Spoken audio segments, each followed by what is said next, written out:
So I'm going to try something a little new here. I want to try to narrate kind of what I was thinking about as I got through this race.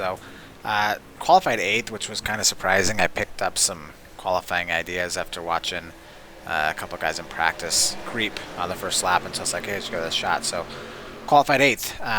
Didn't know what kind of truck we had, but we had a pretty abnormal setup this week, something we never run before, and um, we weren't even going to use it, but we got it to work, and a lot of credits due to Mitch there. So kind of went into this race knowing that I needed to be out front, but also didn't know if I could get there. So started eighth, had a good start here. I had Wenzel and Hurst in front of me. I think that was Alec Martinez, Listen B, Garrett Conrath, Zach Nichols, and Eddie Kerner ahead of me. And I remember I was thinking here, Mason, my spotter, was saying, hey, take it easy. You know, don't go crazy and just get a line and cut some laps. But I recall earlier in the week in practice, I was following Mitch, who's running 10th in that silver car back there, and no matter how much faster I was than him, if I didn't pass him right away, he'd beat me. It didn't matter if he was using a slower set on purpose just to test the draft or what. I couldn't pass him. So I thought I was going to be pretty aggressive here, and it actually ended up working out. So get past James there, and I knew James was pretty fast. I raced him earlier in the year at Texas, and he was pretty quick. And I knew Taylor was going to be really fast. Taylor and I got together earlier in the year, and I thought, man, I got to get by these guys quick. So I made a really aggressive move here on Alex, and I was thankful he lifted and let me go. But I knew I needed to get past Taylor, so he hung on my door there. I think we're on lap 3 or 4 here, going on the backstretch. As you see Mitch go down the apron, that's pretty tough sledding back there. And he's hanging on my door. Still didn't know what I had here, but was trying to move forward.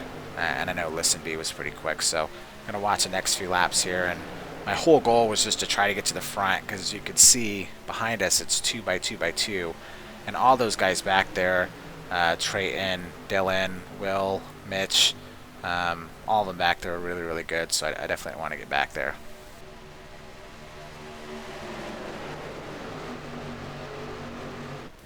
Right there was where our fastest, and I think HPM has been really good this year doing just that.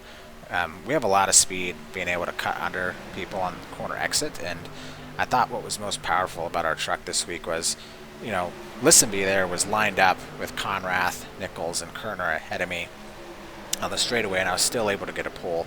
And then even right here, when Taylor Hurst comes up and shoves me, Conrath had the advantage in the Nexus truck there, and I was able to get under him. So was really excited about that. And it looks like Conrath is wiggling, getting a little loose there. I wasn't able to see that in the race, obviously. And that kind of helped me clear him there. And now we're up to third already, and I think it's just lap 4. So getting a good push here by Taylor. Getting a really good run on Nichols and Kerner ahead of me here.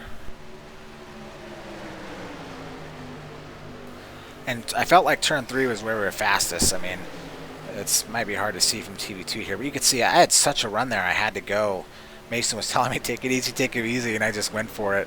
Got by Zach. I know Eddie is always super quick, but I don't think he was really trimmed out.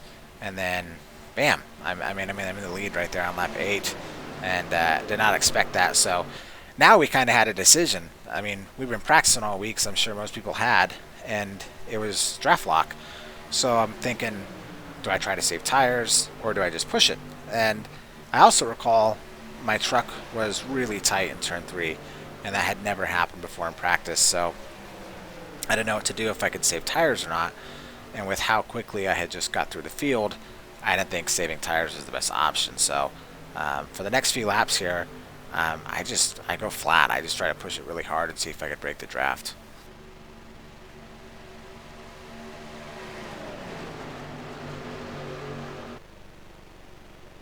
So you can see they're really stacked up back there, and I'd never done this before either. I tried doing the snake on the backstretch, and I think it worked. I think I got to the lead on lap 6 or 7 or so, and by lap 14, as you can see Taylor drift up there again. My truck was just really fast off 4.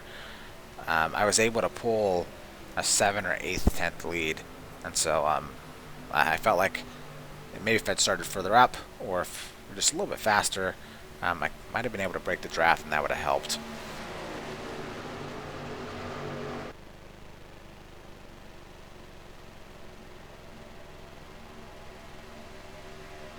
see the snake again. Taylor was following me, Eddie was following me, Lisenby was following me, but I don't think Conrath or Nichols or any of those guys back there really cared, but it was going pretty good. Once again, I was just able to hold it down there on 4, and they were having to burn a bunch of speed to try to get there, so you can see we're actually stretching a pretty good gap here as we get a few laps into this race.